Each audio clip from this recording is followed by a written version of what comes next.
What's going on, guys? Today I'm going to be showing you how to make this cool custom comic book themed play area for kids with matching stools with a budget of only $30. So stay tuned for that, because up next is a word from the sponsor of this video, graphicstock.com. If you've ever used a website for stock photography, you'll know they charge upwards of $30 just for a single image. The great thing about Graphicstock is they not only possess the largest unlimited downloadable library of over 300,000 plus graphics, photos, vectors, and images on the internet, but they use a subscription-based account process that allows you to download as many of these assets as you like for only 99 bucks a year. Better yet, you can sign up right now for a 7-day free trial with up to 140 royalty-free downloads to use whenever for whatever you want. Just head over to graphicstock.com/YouTube, or if you're on a mobile device, tap the link in the description below to have access to the best quality stock photography the internet has to offer. All memberships come with a 100% royalty-free agreement, which means you won't be getting sued by any copyright holders, even if you're using it for a commercial use. And with the start of my second season, I thought I'd spice up my intro animation using an image I downloaded for my Graphicstock free trial. Here I found a cool woodsy image that I'll take into Photoshop, add a few adjustments to, as well as my logo, and then I'll take it into a program called After Effects to animate it and give it some life. And that's it. If you'd like a tutorial on how to make your own fancy intro animation, let me know in the comments. This is a DIY channel, so it would kind of fit. But anyway, let's get back to the project.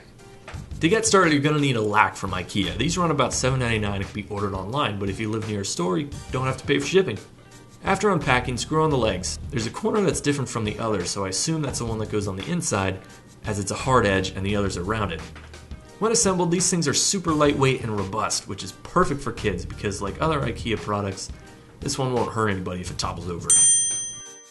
Next, you're going to need a comic book.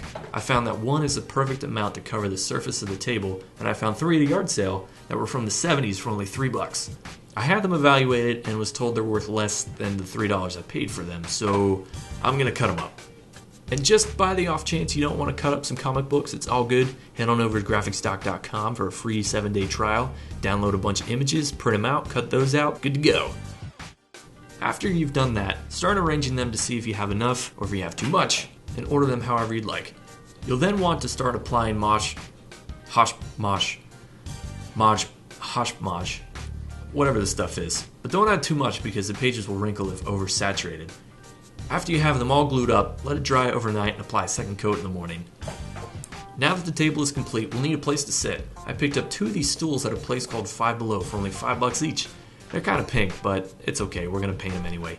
For this I chose a nice shade of black to match the table. I recommend roughening the surface before you paint though, so the paint adheres better. These stools are also a little tall, so if you want you can remove the rubber feet at the bottom, measure out how far you'd like to cut off, and cut it off with either a Dremel or maybe a grinder, or heck, even a manual saw.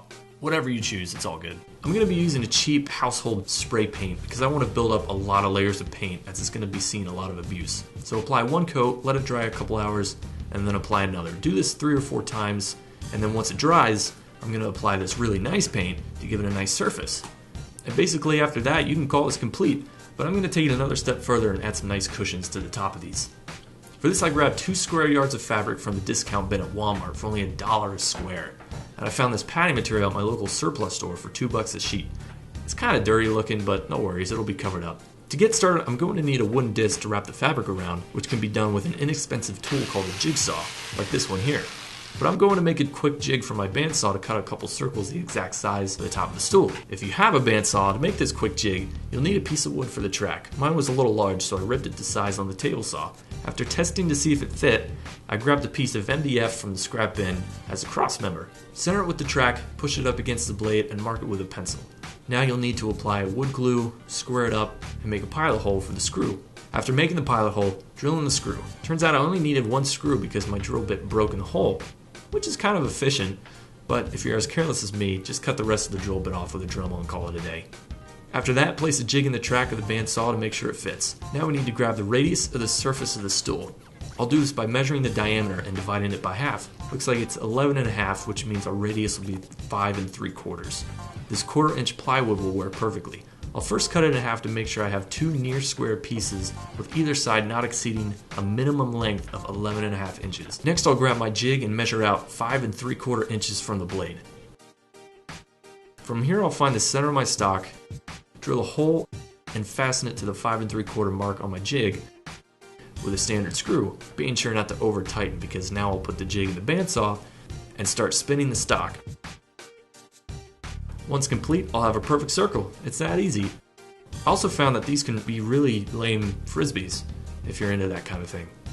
Now that we have our circles, grab the padding and trace one piece the same size as a wooden circle. Cut it with a box cutter, as scissors actually take twice as long. After cutting it out, move the wooden circle to another place and measure out an extra 3 inches around the perimeter. To help with this, put the screw we used earlier back in the hole, tie a string to it, and then tie the other end to a marker, making sure it extends out the extra 3 inches, and begin tracing a circle. After that, just cut the cushion and do both of these steps to have 2 large circles and 2 small ones.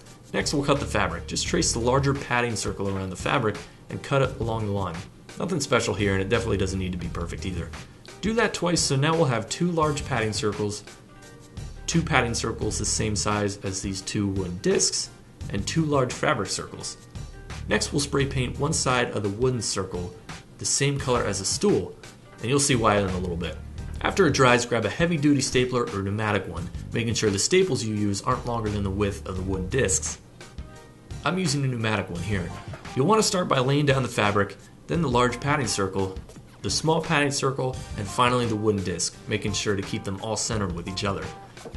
Next, fold over one area and staple it down. Then do the same thing directly across on the other side, and then just add in a staple every halfway point until you have a sufficient amount of hold on all the materials. From here, just grab a box cutter and trim off the excess. Next step is to affix the cushioned top to the stool. Luckily, there's already holes in the stool's existing surface, so we'll just need a couple screws to go through the bottom up into the plywood.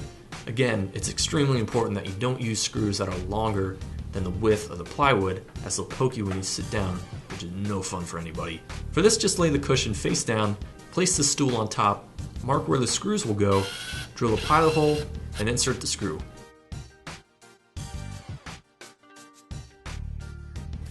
And here you can see why we painted the bottom, because the wood would have shown through the holes in the stool. And just like that, your economically friendly play area is ready for the relentless abuse of Legos, Hot Wheels, and whatever else kids are into these days.